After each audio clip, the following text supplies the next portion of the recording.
안녕하세요. 주식마법사TV입니다. 9월 3일 목요일 오늘의 종목 리뷰 및 내일의 관심 종목에 대해서 말씀드리겠습니다. 먼저 영상 보시기 전에 좋아요, 구독, 알림 버튼 부탁드립니다.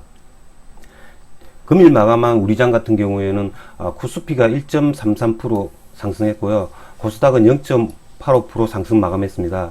양시장 모두 굉장히 좋았는데요. 양시장이 좀 특이한 게요. 양시장 다 거래량이 좀 줄고 있습니다. 이게 거래량이 좀 줄어가지고 이전 8월 달보다는 좀 거래할 종목이 많이 줄어드는데요.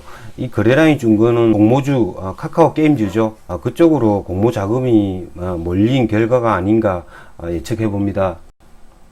코스닥 같은 경우에는 지금 계속 연일 신고가를 갱신하고 있죠. 금일 코로나 확진자 수는요, 어저께 저희들이 예측한 바와 같이 195명이 나왔거든요. 굉장히 많이 줄었습니다. 지금 현재 시간으로 코로나 라이브 실황 중계를 보면요, 전일보다 3명 감소. 그러니까 내일은 오늘하고 비슷하거나 조금 줄거나 그런 정도인 것 같고요. 코로나가 많이 진정되어 가는 것 같습니다. 그래서 오늘 코로나 관련주들은 대개가 힘을 못 썼습니다. 먼저 오늘 거래했던 종목은요, 어제 제가 상한가 오버나이트를 한 영진약품인데요. 영진약품이 오늘 시초가가 굉장히 강했습니다. 시초가가 17% 정도 상승해서 시작했고요. 제가 어제 방송을 하면서 영진약품이 한 7%에서 10% 정도 상승하지 않을까 했는데요. 그거보다도 훨씬 더 강하게 17% 시가를 형성했습니다.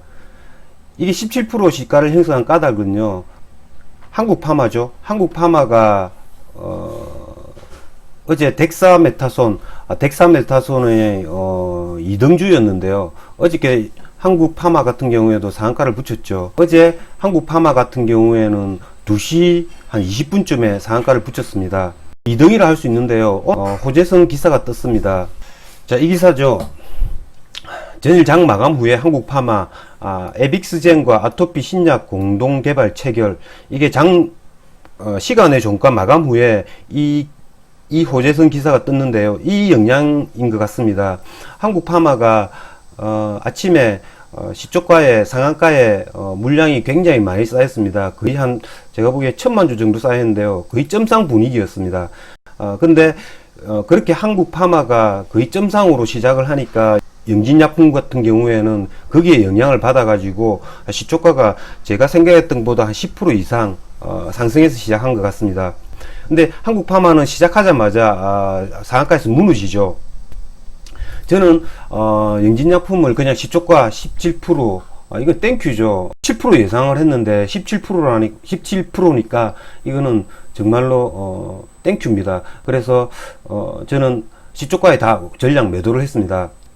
그러니까 거의 한 20% 수익이 났죠. 이렇게 매도를 했고요. 그 다음에 영진약품 같은 경우에는 한 번씩 이렇게 단타 구간을 주는데요. 여기서는 짧게 제가 단타를 하긴 했습니다. 그리고 특이한 게 영진약품 같은 경우에는 종가가 4.01% 마감으로 끝났는데요. 장중에 잠정 투자상으로는 기관이 매도한 걸로 나옵니다. 기간이 44,000주 매도한 걸로 나오고, 연기금도 이 영진약품의 매수 주체라고 할 수 있죠. 연기금도 매도로 잡힙니다. 근데 장 끝나고 나서 보니까 연기금이 매도를 한 것이 아니라 44,000주 매수를 하고, 금융투자도 9만 주 매수를 했습니다. 순매수가 10만 주 정도 기간에 순매수가 잡혔고요. 외국인도 한 3만 주 정도 순매수가 잡혔습니다. 그래서 저는 이걸 확인하고 시간의 첫 거래죠. 시간의 첫 거래에서 1150원의 물량을 재매수를 했습니다. 종가는 1400원으로 끝났네요. 이게 왜냐하면 영진약품 같은 경우에는 이렇게 긴 음봉을 그랬지만 아직까지 기간의 추세 이탈이었고요. 이게 내일은 1400원 정도 떠가지고 시작해가지고 한 번 더 여기가 슈팅을 해줄 겁니다. 그래서 그런 의미에서 제가 다시 재매수를 했고요. 오늘 특이한 아침에 좀 강했던 종목이 서울제약하고 광동제약인데요. 서울제약이 상한가를 갔습니다. 서울제약 같은 경우에는 오늘 기사 내용이 떴죠. 자, 금일 새벽에 뉴스가 떴죠. 히드로코르티손 코로나19 중증 환자 사망률 크게 낮춰.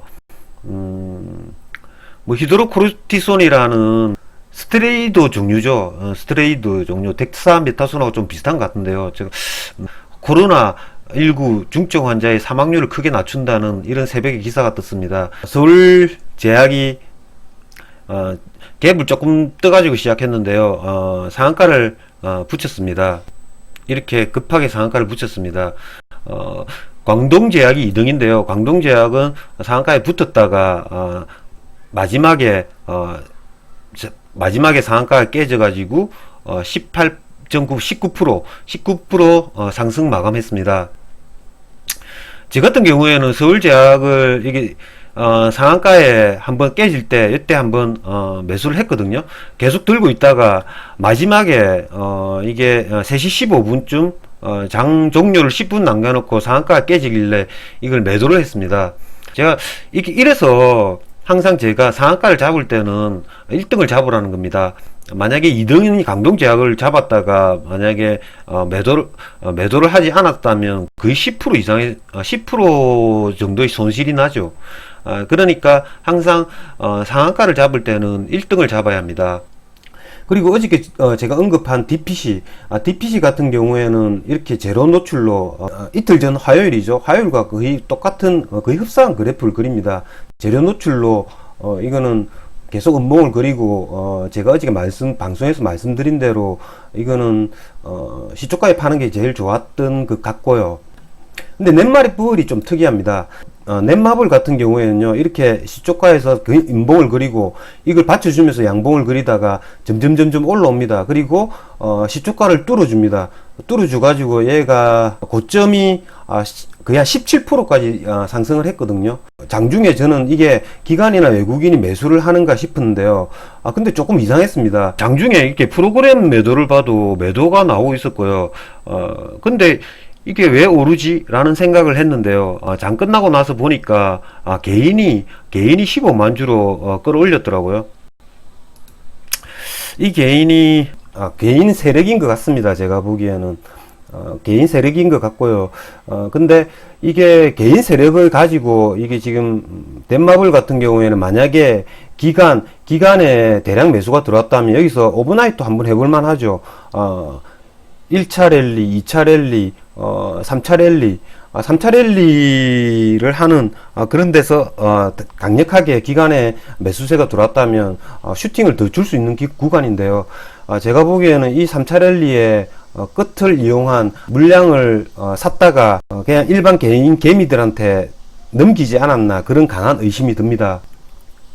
그래서 넷마블은 지금 뭐 시간의 가격은 마이너스고요. 그리고 KC 같은 경우에 제가 어저께 KC를 제가 설명을 해드렸는데요. 제가 조금 놓친 부분이 있어가지고 제가 설명을 다시 드리겠습니다. 어제 KC 같은 경우에는 단기 과열 예고가 떴더라고요. 단기 과열 예고가 뜨면 굉장히 이게 올리는데 부담스러울 수 있습니다. 왜냐하면 이게 단기 과열로 지정되면 3거래일 단일가 매매가 들어가죠. 그러면 세력의 입장에서는 물량을 틀고 싶어도 못 트는 경우가 생기는데요. 이게 지금 어저께 오늘 거래로 현금 100%가 묶여버렸죠. 보통 일반적인 단타들이 현금 100%짜리를 다 꺼려야 하는 경우가 있거든요. 내일이나 모레 올려도 별로 이상할 건 없는데요. 이게 10거래일 동안에 이렇게 옆으로 기는 모습을 보여줄 수도 있다라는 생각이 듭니다. 10거래일 후에 단기 과열 예고가 풀리면 그때 슈팅을 한번 해줄 수도 있다라는 생각이 들고요. 저점 1300원 이걸 살짝 이탈을 할 수도 있어도 1300원은 지켜줄 것 같고요. 만약에 1300원까지 얘가 타치를 하면 어떻게 되느냐면 목표 매도가가 좀 낮아지는 거죠. 이게 고점이 1760원 1300원까지 떨어지면 이거의 중심이 1550원쯤이 되는 거죠. 그러면 1300원까지 만약에 떨어졌다가 이게 오르면 이게 목표를 뭐 1560원 가격대까지 이게 더 슈팅을 할 수도 있습니다. 하지만 1차 목표를 1560원으로 잡고 매도를 해주시면 될 것 같습니다. 이상으로 주식마법사TV를 마치겠습니다. 내일도 성공투자 기원하겠습니다. 감사합니다.